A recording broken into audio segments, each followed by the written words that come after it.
If you're looking to acquire an existing profitable business in that $1 to $5 million range, outside of paying cash and seller financing, an SBA 7A loan is the best and really only financing option available. Hey, I'm Ray Drew, an actual SBA lender, and in this video, I'm going to tell you what you need to know about SBA acquisition financing. And trust me, there is a lot of landmines to look out for here.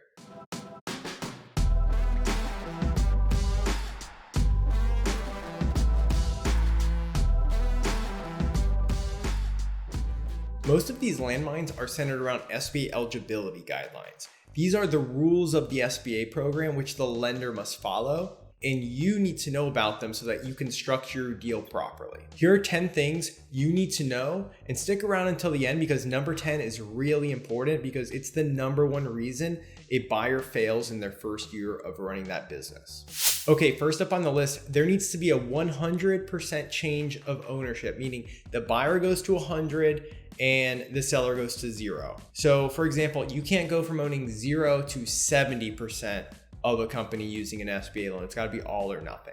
Number 2, we're going to need to order a third-party business valuation, and the SBA loan amount can't exceed the appraised value. So if the valuation comes in low, there are still options to move forward, but overpaying for the business should be a last resort. Your first instinct is probably to go back to the seller and ask them to drop the price, but it is helpful to know that there's sometimes some flexibility there. And sometimes there is a good reason to overpay for a business, like if it's a strategic acquisition, for example. Okay, number 3, earnouts. Earnouts are a way for the seller to get more out of the business if the business hits certain metrics post-closing. And the SBA just straight up doesn't allow this. You need a fixed purchase price. Number 4, and this is a big one, seller can only stay on for up to 12 months as a consultant for the sole purpose of transitioning the business. They cannot remain an employee, officer, director, nothing. And after 12 months, they've got to fully cut ties with the business. Now, you can pay them a reasonable fee for their consulting work during that 12-month transition period. Number 5, licensing. This isn't something the buyer always thinks about in the beginning of the process, but surprisingly, it comes up a lot and it can cause major issues down the line if you don't iron this out up front. The business needs to be properly licensed at closing, and that can often impact timing. One issue that comes up often is some of these licenses are tied to a person, and that person is often the seller. Think HVAC, for example. The seller's plan is to qualify that license during the transition until the buyer can get their license, and that often takes up to a year depending on what type of license and what type of state. Well, the business can't be reliant on the seller post-close, so that's a potential eligibility issue.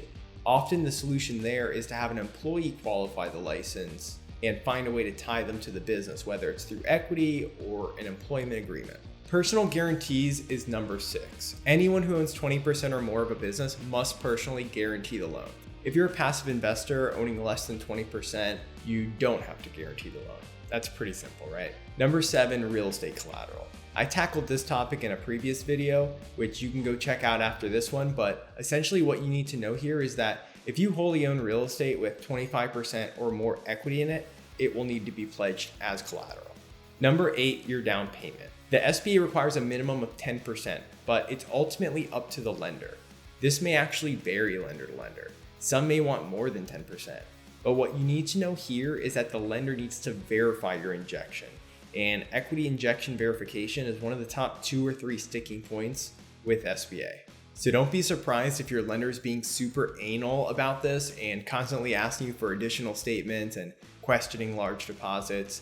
The money needs to be seasoned there for 2 full bank statement cycles. So if your funds have been sitting there in one account, not moved around a bunch, and the account's in your name, it should be pretty easy. But unfortunately, that isn't always the case. Maybe you have investments or gifts coming in and the money's been moved around between accounts, or there are large deposits, maybe you sold a property and you're using those funds for the equity injection. These are all instances that are going to require enhanced scrutiny and probably some more documentation. By the way, the injection cannot be borrowed unless you can show an alternative source of repayment for that debt outside of the business that you're acquiring. And that often comes up when the buyer is trying to tap into some of that equity in their house for the injection. That only works if they have another income stream to use as repayment for that debt. like a spouse with W-2 income, for example. Seller financing, number 9, huge topic. This is one of the main levers that we have at our disposal to make a deal work, because not every deal works at 90%. Seller financing is not required by the SBA, but most savvy buyers want it involved in their transaction. And a lot of lenders do require it as well. And a lot of buyers get really mixed up with this because so many lenders have different stances when it comes to this. So hopefully I can clear it up for you. Couple factors that play with these seller notes, and that's the term, the amount of seller financing, and the standby period. Standby meaning no payments are being made to the seller for the duration of that period.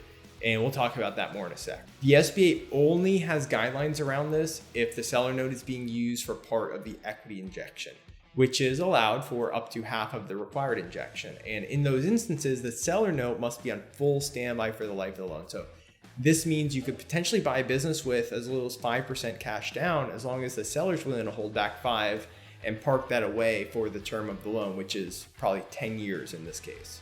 Now that's usually a tough pill for the seller to swallow, but if they're getting their price, maybe they're okay with it. Outside of the 10% equity requirement, the seller note terms are up for negotiation between the buyer and the seller. And the lender usually wants to weigh in on this as well.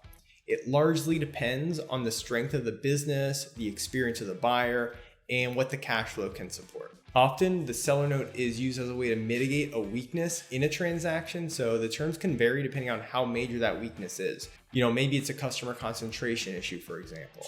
So maybe they do a 10-year seller note, match the terms of the SBA loan. Maybe they do a 1 to 2 year standby period, giving the business a chance to stabilize before that payment kicks in.